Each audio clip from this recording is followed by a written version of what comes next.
Hello guys, it's Wing again. Kumusta po? Medyo maingay dito guys. Ayan po, nakakita na ba kayo ng tibuok asin guys? So ayan, papakita ko sa inyo guys yung tibuok asin.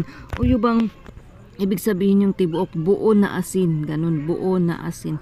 Yan po ay niluluto sa mahabang panahon guys, sa mahabang araw para mabuo ang asin na yan. So ito po ay niluluto sa parang clay na lutuan guys, no? Yung bang tawag sa amin yung kulon or kon. Ayan po guys, ito po ang pagluluto nito, ang mga panggatong po nito ay mga balat ng yung niyog, yung bunot. Ayan po, no, para mabuo ang asin na ito guys, or tibuok asin na ibig sabihin ay buong na asin.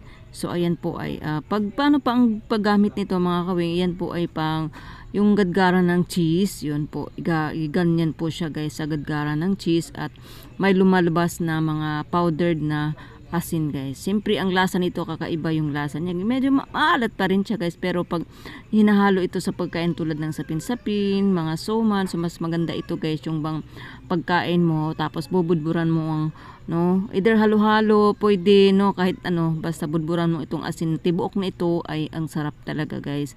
Nagko-combine yung alat, tamis, ganun.